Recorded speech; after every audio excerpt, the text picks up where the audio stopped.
Senator Heffernan and the 28 men accused of evil.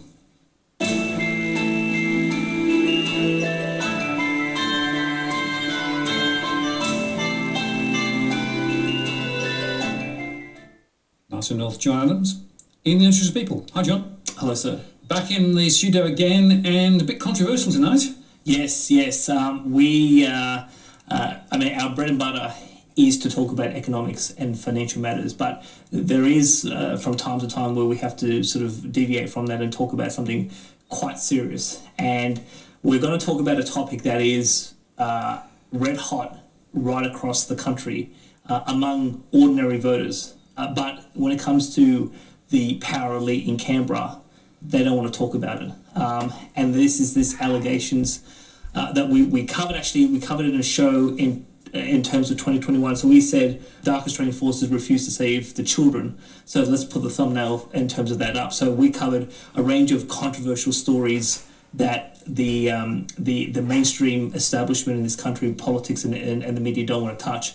And in that we showed some footage of Senator Heffernan in 2015 talking to Senator Brandis as Senate estimates, in relation to a compromise of the highest order in terms of elite pedophilia. Now, the reason why it's important that we come back to this particular topic is a couple-fold. One is that we're in the middle of an election season, and a lot of people have been talking about this topic in terms of who they may or may not wish to vote for based on this issue.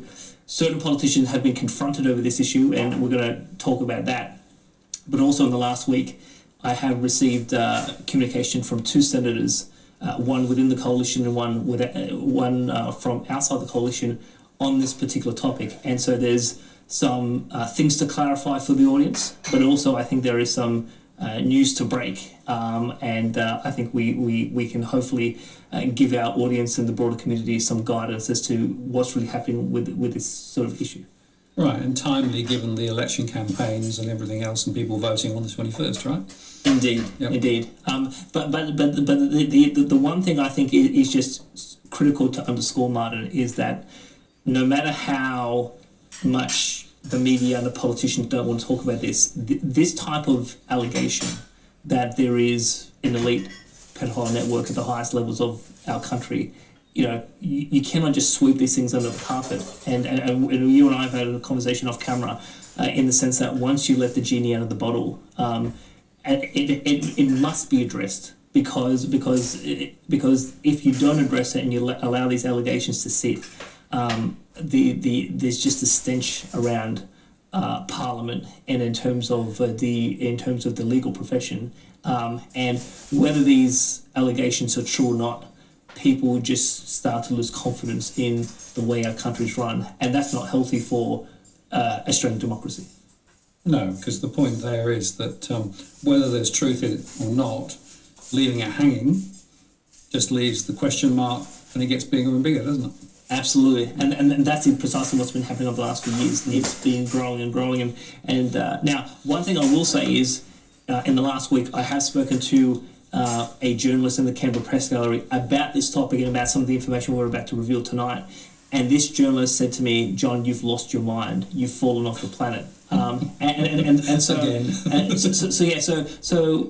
when you talk to, what I was trying to convey to this journalist is that among ordinary voters, because this is spread like wildfire on social media, a lot of people are aware of this. It's a big issue for a lot of people, and it must be resolved. Just like how, whether it's pedophilia in the churches or in other institutions across Australia, where those things have been addressed through royal commissions and other processes, the fact that this one is not addressed, it is a big topic. And so people in the mainstream journalistic profession just, I don't think, fully understand the gravity of this interaction that happened in 2015 and how important it is for a lot of Australians across the country. Absolutely. Well, as with so many of these sorts of stories, it gets hushed up and nobody wants to talk about it, but it bubbles away below, and eventually it comes out one or the other, right? Indeed. Yeah. So just to bring our audience back to what this is all about. So Senator Heffernan actually made one of the important points, Martin. Senator Heffernan made two sets of allegations. So we're going to play clip one where he talks about so-called 28 people on a particular list. So let's play that. We should include in the terms of reference the institution of the law. And I have documents here which the Royal Commission has seen to justify that case, and in fact every Attorney General, from Attorney General Ruddock till now, has seen some of these documents, and they are police documents, and they are very disturbing. So, having produced a set of documents to the Royal Commission under an order to produce, which includes, disturbingly, documents that name in one document 28 people as alleged pedophiles, signed off by Gary Crook QC, counsel assisting an earlier Royal Commission, includes a whole lot of prominent people. And I think to protect the discretion of the Royal Commission, I won't comment on what the Commission thought, except that they thought it was outside the terms of reference of the Royal Commission. We have in Australia, sadly, a compromise at the highest of levels. There's a former Prime Minister on this list, and it is a police document. Okay, well, that's pretty confronting. Yes. So what Senator Heffernan just talked about is a police document with 28 names on there. Now we'll get into this slightly soon, but the key point about this that I can reveal is that a lot of the people on that list these are historical names, people from the 60s and 70s and maybe 50s, and a lot of those people are no longer in the profession. And most of them are dead. Now, but there's a second set of allegations that Senator Heffernan made about people who are still practicing law. And let's play this second clip. Commission, the Wood Royal Commission, as you know, Mr. Attorney, was about to explore, and it's in the Hansard, so it's no great secret, who the legal fraternity people were that used to attend Costello's, the boy brothel club in Kellett Street, King's Cross.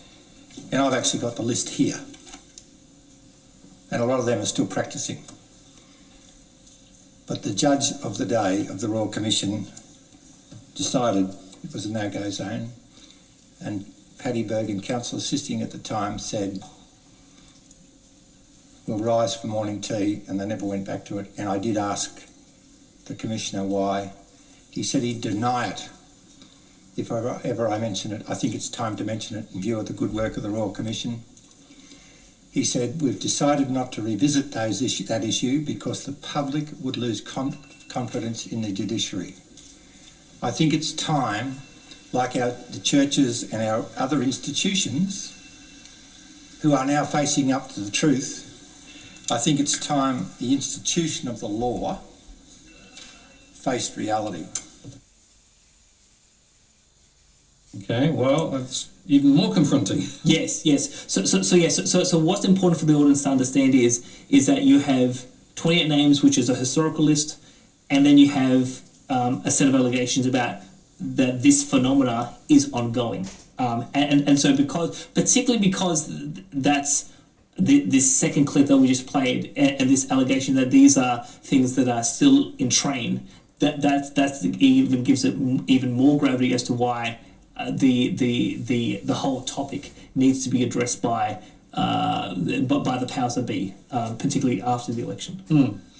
And at the time, those allegations weren't overly reported, were they? No. So it was reported in the public because this was in parliamentary process. Yes. But really, it was a flash in the pan, Yep. a bit of day reporting, and then they moved on. Now, one of the important sort of aspects of this, Martin, is that a lady on the election campaign only in the last fortnight sought fit to raise this topic with the alternative Prime Minister, Anthony Albanese, and his behaviour was quite surprising. So let's actually play this clip of what happens when you go to potentially the incoming Prime Minister and you ask him, is Parliament and the judiciary compromised by child sex abuse? 28 pedophiles on the Woodwell Commission. Are you doing a research into that? Is anybody investigating that? Anthony Albanese?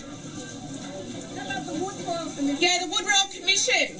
How about the Woodwell Commission? We don't like having pedophiles running our country. Well, that's not a great look, is it? No. One of the interesting things that Martin, you and I were discussing is that whether you like her or loathe her, Margaret Thatcher never walked away from a question, was willing to always engage on a particular topic. And all I can say is that when you see someone like Anthony Albanese walk away, now he may walk away saying, I don't believe this, I don't want to address it. But by him walking away in the fashion that he did, that actually gives the allegations more credence that he may know something, but he doesn't want to talk about it. He doesn't want to address it because, like Hefner said, this is a compromise of the highest order, and that there could be some sort of secret agreement between the two major parties, and that's why Albanese avoided to engage with the voter. But I just think this was such a tremendously bad look for Albanese, and again, this clip has gone through wildfire on social media, and you know why he would actually not actually answer the question, address the topic, and basically say, I take these allegations extremely seriously, and we want to ensure that none of these practices are happening anywhere in the country, and that's my commitment as Prime Minister. And that would be a more appropriate sort of interaction. But for him to walk away and pretend that this issue doesn't exist, I mean that just did not do the establishment of the power structure any favours. Now, and the other thing I will say is that, and here's why I'm going to be a little bit controversial. I mean, the former Australian of the Year, Grace Tame, she rose to prominence speaking out on this particular topic, given her own personal experience. Now, she has been photographed very favourably with the Leader of the Opposition, and let's actually put this picture where this was a picture from January of this year. And this was in relation to, I think there was an Australia Day ball that she attended, and she's done a number of high-level media engagements with Anthony Albanese, Penny Wong, and a whole bunch of other people. So she has a political lens. She's pro-Labor, and 20 years ago when I was 18, I was pro-Labor, and then I switched to in terms of Liberal. So I have no issue about Grace Tame being Labor or Liberal or whatever political affiliation she wishes to pursue. But if this is her main sort of social mission, to stamp out this type of behaviour, given her own personal experience and given that there are hundreds of thousands of victims across the country that have gone through something like this, for her to endorse Albanese when Albanese is confronted on the topic and Grace Tame doesn't, and Albanese doesn't want to actually address it. I mean, I think, in my view, and again, you may disagree, the audience may disagree, I think Grace Tame really has to reevaluate her position, because her credibility is now coming into question as to, is she really serious about this topic, or is she a hyper-partisan for the ALP? Well, I can't really comment on her motivation, but again, from the outside looking in, it doesn't look great, does it? Okay. Now, one of the other important aspects of this, Martin, is that now, while some people may say that these are just fanciful ideas from Senator Hefner, only in the last couple of years, there was actually a article by the A.B.C, and let's actually put this up there, where a former member of Parliament, who was the member for Macquarie, he was a Liberal, he tried to put a suppression order against child sex abuse charges that he was charged with, and that suppression order application to the court was actually failed. So we can say, this is on the public record, that Alistair Webster, who was an MP in, I think, the 70s and 80s, has been, he has been charged with historical pedophilia charges, and he tried to keep it hush. Now he's apparently in his 80s, and this was only something that happened in the last couple of years. So that, I mean, that's a real tangible example of this issue being visible in the Parliament. So again, you can at least give Heffernan, like you can at least give Senator Heffernan that point that this is not just completely pie out of the sky. But the other important thing is that. And obviously, I'm interested in your perspective, given that you're a British subject. That now in 2015, 60 Minutes Australia did an expose about elite pedophilia, a 40-year conspiracy in the United Kingdom that involved cabinet ministers, members of parliament, MI6, judges, and also in terms of diplomats. So just so our audience can be aware of this, of what 60 Minutes did, the first 56 seconds are very powerful, so let's actually just play that for the audience. Without question, the biggest political scandal Britain has ever faced will be exposed tonight. It involves a secret network of the highest office holders in the land, past and current members of Parliament, cabinet ministers, judges, diplomats, even one of the country's top spies. These men are accused of some of the most sadistic child sexual abuse imaginable on hundreds of victims, some as young as 8. More confronting still are claims that children were killed in order to protect this network of predators, including one boy whose father worked at the Australian High Commission in London. For over 40 years, the evil child predators acted with complete impunity, hiding behind the facade of respectability. But no longer. Well, typical 60 Minutes stuff, really. Well, yes, but I mean, 60 Minutes. Excuse me, 60 Minutes likes to sensationalise things, but they actually, provided quite a bit of detail around this. And obviously, the other thing that I think is quite important is, and let's actually put the slide up there, is there are big examples both in the US and the UK with Jimmy Savile and with in terms of Jeffrey Epstein, where these sort of practices are happening at very elite levels, involving judges and politicians, and they've been suppressed for quite a while. But the good thing about, I guess this, if we can say there's a silver lining in the context of America and the UK, these stories are now coming, are finally being admitted. And obviously there's a whole host of issues that are, a whole host of reform that's being pursued in those two countries. But but I guess in our context is, so far since 2015, so it's been nearly 7 years. No one wants to actually come to terms with the Heffernan allegations. Yeah, and just reflecting on Jimmy Savile briefly, for years and years and years he was held up in the highest esteem within the media circles, and I guess quite broadly in the UK as somebody who was working for charity and doing amazing things. And the story didn't come out till quite a long time later, but then it was revealed that many people actually knew, but no one actually said anything about it, in public forums and things. So it was always very much hush hush, keep it quiet, we might know. And even senior people within in the BBC knew and yet did nothing. Yes. I mean, look, so there's a very interesting issue in the royal family in terms of, we obviously know, because it's on the public record, about Prince Andrew and what he has went through and how he's lost various titles and he's been pushed out by the Queen, given his involvement in terms of the Epstein scandal.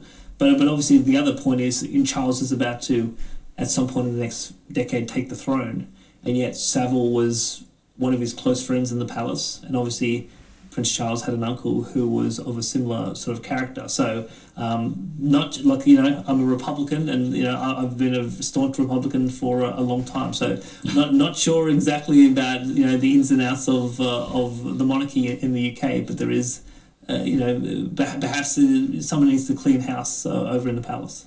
Well, certainly there are some questionable moral standards in the UK elsewhere too, and of course, quite often it's the establishment that seeks to cover that all up and misdirect and actually even try to scare people if anybody tries to mention it in any way.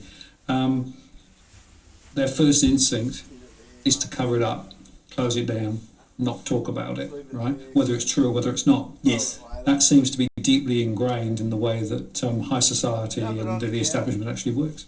Well, look, one could fairly say that England has worked like that for centuries. It's how we do it, mate.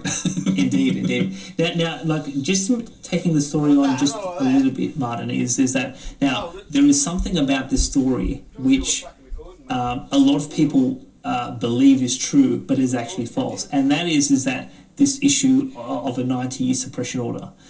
So, some people have said the reason why the 28 names have not been released and this issue has not been addressed is because supposedly the former Prime Minister John Howard has implemented a 90-year suppression order, and that order prohibits the release of the names, and that's why we can't address the topic. Now, one thing I can reveal to the audience is that idea is false, and we know it's false for two reasons.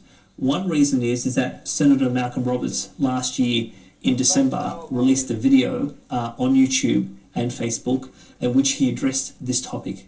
And what he basically said was that the 28 names submitted to the Wood Royal Commission in the 1995 did not have an author, and they were just a set of names with a set of allegations, and that there is no suppression order involved in this. But the reason why the names haven't been published is because there's no evidence, and because and obviously if you're going to prove this in the court of law, there has to be a sufficient specific level of evidence to actually get the court to consider this. But because there's no author to the allegations, and because there's no evidence, by publishing these names, whether if they're still alive or even the descendants of the people, there is a high risk of litigation in terms of defamation, by either the people on the list or their relatives, their children, their grandchildren, etc. So there's a lot of legal risk around the discussion of these names. But the other interesting thing was, now in 2020 there was actually a petition that was put on the Parliament House website that spoke specifically about this topic, talked about a 90-year suppression order, and they basically called on the government to basically address the topic. Now, what I can say is that on the 20th of April 2021, the Attorney General Michaelia Cash wrote a letter. Now, let's put this letter up on the screen. Now, this letter is actually downloadable from the Parliament House website. So I got mentioned, someone told me about this in the last couple of weeks, and I said, well, how do we get a handle on the letter? Someone sent me the letter by email, and then when I went to the Parliament House website, I found that the letter is on there. So the Attorney General, whether you want to believe her or not, she's signed a letter, and she said a number of specific things. So let's actually put this slide up. And I'm just going to read directly from the letter, Martin. Quote, "The petition raises concerns about 90-year suppression orders that were purportedly made over documents provided to the Commonwealth Royal Commission institutional responses to child sexual abuse. I am advised that no such suppression orders have been made by the Commonwealth Parliament or any federal court. This government did bring forward amendments to the Royal Commissions Act 1902 to exclude information obtained at a private session from public access for 99 years, Section 60M. The personal and sensitive nature of people's accounts of how they have been affected by child sex abuse justify this action, and it is limited to private session related information." Now, the important aspect of this, Martin, is that the 28 names never came from a private session from the Royal Commission. The whole thrust of what Heffernan was trying to say was he wants the Royal Commission to investigate. And the response with the Gillard Royal Commission and the Royal Commission from the 1990s is outside the terms of reference. So there can be no question that this amendment of this 99-year seal has impacted in terms of the 28 names. So there's nothing preventing any investigation into the 28 names or the 28 names to be published, other than there is a risk of legal proceedings by the descendants of the people in terms of the list. So it's important we should say that, because even on Walk the World, you've done a series of videos with your Melbourne friend George, who I know, who is a staunch believer in the 90-year suppression order. And I'm here to say to George and to everyone else, the 90-year suppression order doesn't exist. Now, if people don't believe the Attorney General, if people don't believe Senator Roberts, who's also said this in the video, no one can say that the suppression order is classified. If there is a suppression order, there is a document trail around it. So when people have put to me this notion of the suppression order, I said, show me the order. Go get the document, whether it's the Parliament or the court, and show me how this information has been suppressed. To the best of my knowledge, that doesn't exist. The Attorney General has signed a letter saying it doesn't exist. Malcolm Roberts has said it doesn't exist. So hopefully, as we go forward on this issue, we can at least come to a common understanding that there is no suppression order, and that's a very important point. The key revelation of tonight's show is that what I can confirm is that someone inside the coalition, a senator, did call me in the last week, and for sensitive reasons I won't mention who, but they did express a desire to address this topic after the election, and that they have had direct conversations with Senator Heffernan about what he said in 2015. So we sort of let some of it out of the bag, that most of the 28 people on the list are deceased, and they're no longer practicing in the law. And obviously the Prime Minister. Now we're going to get to the Prime Minister aspect quite importantly, but again, so there is work for I think in the interest of the people and our viewers and the broader community as to if there is a desire by some senators to pursue an inquiry after the election, how do we help that process along? Very similar to some of our previous efforts in parliamentary process, whether it's the cash ban in terms of bail-in. But the key thing is that there is an appetite by some to. Right.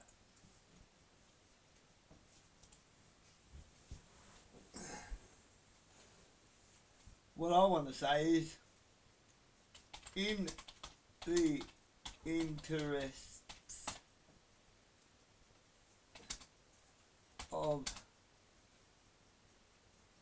the people, we should be demanding full disclosure and transparency into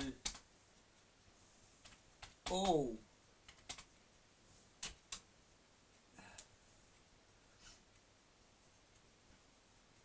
things and decisions government make that affect we the people, from federal right down to local police, local constabulary,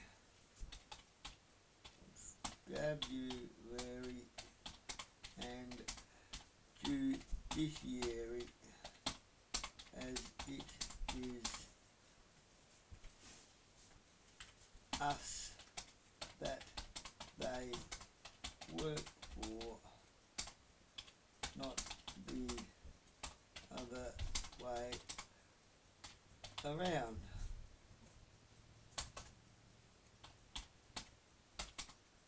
It is our country as Australians, not a few men in suits, robes and wigs.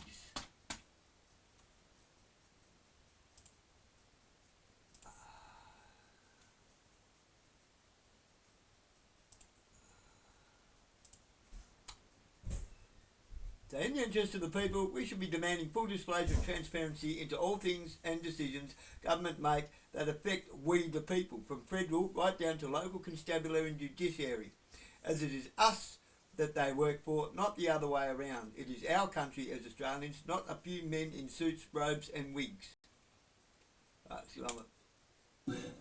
To bring this issue to a head and to conclude this matter, because it is festering throughout the community and politicians are getting various emails about various things. And then if a politician pursues a policy agenda completely unrelated to this matter and a voter disagrees, well, for example, COVID-19 management, well, you're pursuing these sort of things because you're compromised, you've got people telling you what to do, whether it's the World Economic Forum or however, and you can't really pursue the public interest because you are compromised by this great scandal. So this is some of the undercurrent that's happening, and that's why certain politicians want to pursue it. Now, the really other interesting revelation that I want to put on the table is that there's a lot of speculation as to who is the Prime Minister on the list. Now, what I can say is that on Telegram, but also on Twitter, I have asked my followers, who is the Prime Minister? Is it a Labor Prime Minister or is it a Coalition Prime Minister? Now, let's actually put up the results of my Twitter poll, and what we can find is that, and so this poll was from last week. So over a day, we had 347 people vote, saying that 69.7 people believe it is a Labor Prime Minister. Now, there was certain people during the pandemic who made provocative videos on social media naming specific Labor Prime Ministers, whether it was Whitlam, Hawke or Keating, and saying it's one of those three, and that's why these issues cannot be addressed. Now, what I can reveal is that in the phone call I had in the last week, it was put to me that it's actually a coalition prime minister, not a Labor prime minister. And so when this senator was talking to me about this topic, I was trying to probe, or who, and the person said it's quite obvious. I said, well, it's not obvious to me because I have no idea. And so all I was sort of given as a guide is it's between Menzies and Whitlam. Now, between Menzies and Whitlam were four coalition prime ministers. So we had Prime Minister Harold Holt, we had John McEwen, we had George Gorton, and we had William McMahon. So all I know is it's one of those four that is on the list. And again, these are just allegations. There's no evidence, there is no proof. That's why Heffernan wants the Royal Commission to investigate, to get to again, he said it's a police document. So he says that he wants the Royal Commission to get to the bottom of what did this Prime Minister do. So the one thing I will say about, particularly about the Prime Minister, which is slightly separate about the judges, is that it's not, assume that it's true. The scandal is not just what the Prime Minister did, it's who knew and said nothing. And in that context, some of those people who, assuming it's true, if they did know, some of those people may still be alive. So let me give you a hypothetical example. John Howard became a member of Parliament in 1974. He was, during this period of time when these four Prime Ministers were serving, he was a prominent member of the Liberal Party. Assume that that one of these four men actually did something along these lines. What, did John Howard know? Did he say something? Did he not say something? Did Malcolm Fraser, another Prime Minister, did he know something? So there's all sorts of implications involved in this that would prevent, in my view, so the Liberal establishment and the National Party establishment, they would not want to touch this because of the potential ramifications, not just in terms of the historical PM, but people who are alive, but also right throughout the political system. We have descendants, we have children and grandchildren of MPs and Prime Ministers serving in various public roles. And there'd be all sorts of questions about who knew what, and obviously kind of like, in terms of Jimmy Savile or Jeffrey Epstein. I mean, there is huge damage. Now, in my view, I don't believe Parliament or the judiciary can investigate itself. Now, what I said to the senator is that if I had to decide, I would establish a Royal Commission, but I would appoint foreign judges who could be trusted, who were independent, to come in and investigate our parliament and our legal system. I think it needs to be a Nuremberg thing. Geneva Convention. A Nuremberg trial. And give it a clean bill of health, because that's the only way you can actually have a proper judicial process. But if there is this so-called great compromise, you're going to get to the truth. Now, when I put this to the senator who was voting on, he was completely dismissive of having foreigners come in and judge in terms of Australian conduct. But there's a real big question as to, in my view, the coalition, because one of their own is on this list, they won't. Even though I spoke to a coalition senator who wants to bring this to a head, the establishment powers that be are going to resist this with all of its might. And obviously, there may be, particularly with some of the judges, there may be linkages into the Labor Party, and that's why I may or may not explain Albanese's conduct in terms of not wanting to address that particular voter. So now, what are the implications for the election? So all I can say is that if this issue is important to you, and again, I'm not trying to influence anyone's vote in a particular way, is it will not, if you vote Labor or the coalition, you are less likely to have this issue addressed, because particularly the coalition does not want to investigate because one of their own is on the list. And again, these are just unidentified allegations, that they're not true. So given that there is an appetite by at least a couple of senators who may wish to establish an inquiry after the election, your best chance is to expand the crossbench and to vote for one of these minor parties. And obviously, you're voting for some minor parties. I'm going to be voting for some minor parties as well. So if we can get more minor party new people into Parliament who have an open mind and don't have historical alliances that they would be willing to protect, that is our best chance to bring this issue to the fore, which I seriously and sincerely believe has to be addressed, because there's just too many people who think that there is corruption. People who believe that these 28 people are actually guilty, even though there's no evidence to suggest that. They believe that the cover-up of this is so corrupt that nothing government can do, nothing that our public institutions can do, can be trusted. And obviously, there has to be that day of reckoning, and that's where I think the UK, the United States, is going through, because Savile and Epstein and others have been exposed, and now reform and obviously those who sought to cover up are now being exposed, and particularly the BBC. I mean, the BBC is in the process of trying to re-establish their credibility with the British people, and I think we have to go through that process as well. So again, whether the allegations are true, whether they're false, they have to be addressed, because it is just doing too much damage to Australian democracy. So 2 points from me, John. The first is, this is about trust, isn't it? Trust in the system and trust in the people who are in leadership positions.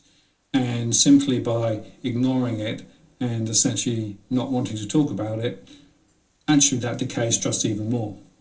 Right? The only way to get trust back is to deal with it one way or the other, which means asking the questions and getting answers. Correct.